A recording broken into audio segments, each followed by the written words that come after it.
Hi yes welcome to ITV entertainments. భారతదేశంలో గల అతిపెద్ద ఆదియోగి విగ్రహాలు కర్ణాటక రాష్ట్రంలోని బెంగళూరులో, ఇంకా తమిళనాడు రాష్ట్రంలోని కోయంబత్తూరులో ఉన్నాయి. అలాగే ఆంధ్రప్రదేశ్లో కూడా అతిపెద్ద ఆదియోగి విగ్రహం ప్రారంభం కాబోతుంది. మరి ఈ శివరాత్రి సందర్భంగా ఆంధ్రప్రదేశ్లో ఉన్న ఈ ఆదియోగి విగ్రహం ఎక్కడ ఉంది, దాని గురించిన ప్రత్యేకతలు ఏంటి అనేది ఈ వీడియోలో తెలుసుకుందాం. దానికంటే ముందు మీరు కనుక మా ఛానల్ని ఫస్ట్ టైం చూస్తున్నట్లయితే సబ్స్క్రైబ్ అవ్వండి, పక్కనే ఉన్న బెల్ ఐకాన్ టచ్ చేయండి. నేను చేసే ప్రతి వీడియో మీకు నోటిఫికేషన్ రూపంలో వచ్చేస్తుంది. లైక్ అండ్ షేర్ చేయడం మర్చిపోవద్దు. ఇక బిఆర్ అంబేద్కర్ కోనసీమ జిల్లా మండపేట మండలం ద్వారపుడిలో ఆంధ్ర శబరిగా ప్రసిద్ధి చెందిన అయ్యప్ప స్వామి దేవాలయ ప్రాంగణంలో ఆదియోగి అనగా జ్ఞానయోగి విగ్రహాన్ని ఈ శివరాత్రికి ప్రారంభించబోతున్నారు. అయితే ఇంతకుముందున్న ఆదియోగి విగ్రహాలు 112 అడుగుల ఎత్తులో ఉండేవి. కానీ ద్వారపుడిలో అయ్యప్ప దేవాలయంలో 60 అడుగుల ఎత్తు, 100 అడుగుల వెడల్పుతో 3వ అతిపెద్ద విగ్రహం రూపుదిద్దుకుంటోంది.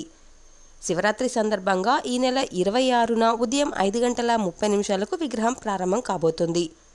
ఆదియోగి విగ్రహం వెనుక ఇంకా లోపలికి వెళ్లే ప్రవేశ మార్గం కూడా ఉంది. అందులో శివలింగం ఏర్పాటు చేశారు. అక్కడ ధ్యానం చేసుకోవడానికి కూడా ఏర్పాట్లున్నాయి. ఆదియోగి విగ్రహానికి ఎదురుగా వినాయకుడు, కుమారస్వామి విగ్రహాలు నమస్కరిస్తున్నట్లుగా ఏర్పాటు చేశారు. విగ్రహానికి 4 దిక్కుల వశిష్ఠ మహర్షి, అత్రి మహర్షి, గౌతమ మహర్షి, కశ్యప బ్రహ్మ ఋషి, ఇంకా భరద్వాజ మహర్షి, జమదగ్ని మహర్షి, విశ్వామిత్ర మహర్షి, వాల్మీకి విగ్రహాలను ధ్యానం చేస్తున్నట్లుగా ఏర్పాటు చేశారు.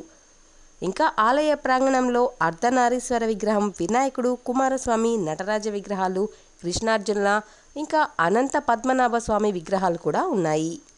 ఈ విగ్రహం నిర్మించడానికి సుమారుగా 9 నెలల సమయం పట్టింది. 60 అడుగుల ఎత్తు, 100 అడుగుల వెడల్పుతో నిర్మించిన ఈ ధ్యానయోగి విగ్రహం శివరాత్రి సందర్భంగా ఆవిష్కరించడం అనేది ప్రత్యేక ఆకర్షణగా నిలుస్తోంది. అయితే తమిళనాడు, బెంగళూరు వరకు వెళ్ళలేని వాళ్ళు, ఆదియోగి విగ్రహాన్ని దర్శించాలి అనుకునే వాళ్ళు మన ద్వారపుడిలో కూడా ఈ విగ్రహాన్ని చూడొచ్చు. Thank you for watching this video.